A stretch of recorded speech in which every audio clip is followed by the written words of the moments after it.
I remember walking in this garden of remembrance in 1966 with my father. It was the 50th anniversary of the Rising of 1916, and a great wave of patriotic sentiment swept the country.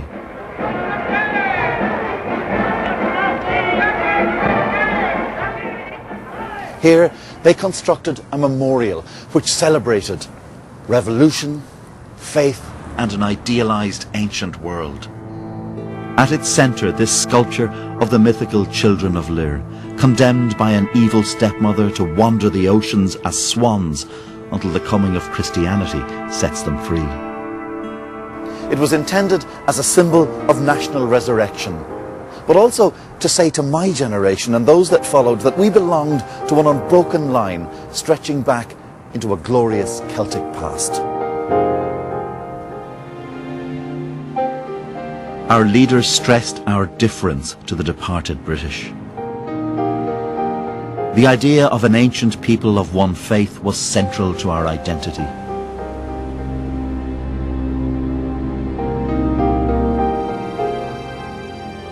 The real Irish were Gaelic and Catholic.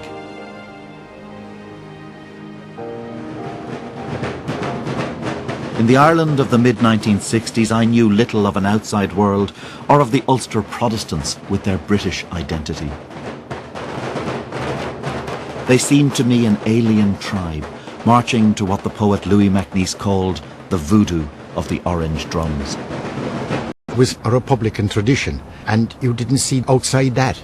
We all marched to that song and to that drum, you know. It took a long time to change it. When you came in here to teach people like me, did you have a sense, a feeling that you had to broaden our minds? I suppose what I was trying to do was to show that there were other ways of looking at maybe the same thing. I always remember giving an essay, you know, Carson, Irish patriot. The great unionist loyalist leader in the north. I left it at that. I remember one could say, "Sir, that doesn't make any sense." I said, "How do you mean it doesn't make any sense?" I said, Carson wanted the union of Ireland and Britain. He wanted for what him was the best thing for Ireland. Now, can you say that he's not a patriot because he doesn't agree with you?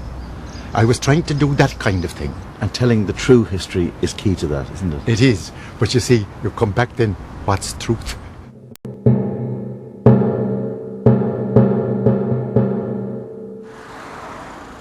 Walking the streets of Cork now, I find a city proud of its links with the world beyond, and willing to acknowledge a history made of many influences in which Irishness embraced different allegiances.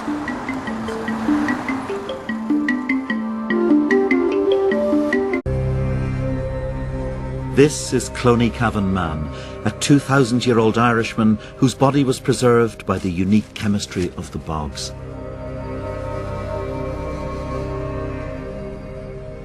Now, do we know anything about this man, who he was, where he came from? Well, we know he was found in a bog on the Westmeath border. We know that he was killed ritually more than 2,000 years ago. How was he killed? He was struck first in the face, which broke his nose, and when he fell down, his head was split with an axe. His stomach was cut across. He was probably disemboweled as well.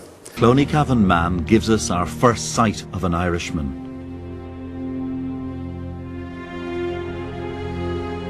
And here in the National Museum, we see some of the finest examples of what we now consider Celtic art.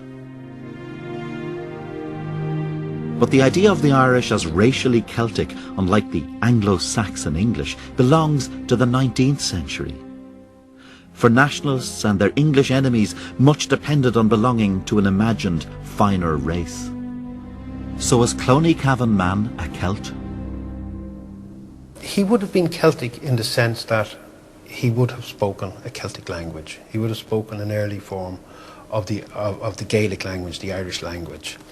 And the art is associated with Celtic people on the continent. I don't think it means that we are racially descended from a Celtic nation.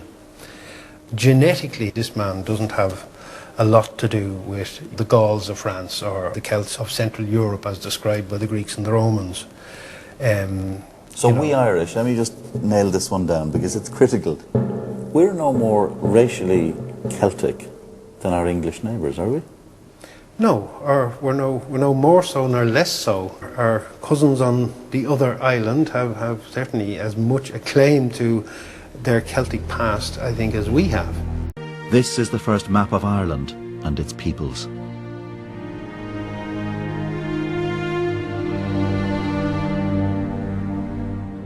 We can recognise some of the names. For example, Eblana is usually interpreted as Dublin. There are some names, interestingly enough, here. We have Brigantes, for example, and the Brigantes over here in West Wales, and they are clearly related. What does that tell us? Well, it works two ways. Either it means that there were Brigantes here in the west of Britain, first of all, who then migrated to Ireland, but it is possible that they might actually represent population groups that originated in Ireland and then came to the western province of Britain, because you do have quite substantial Irish settlement in western Britain, in Wales as we know it nowadays. This notion of the Irish colonising parts of Britain, it rather turns our historical sense of things on its head, doesn't it? We always like to see ourselves as the eternally put upon, could be problematic. conquered by the other lot. We were doing in it this day and age. We're insisting that everybody apologise to us, including our nearest neighbours, but I suppose if you go back far enough, we invaded them before they invaded us. So if there are apologies to be bandied about, we might take the first step, you know.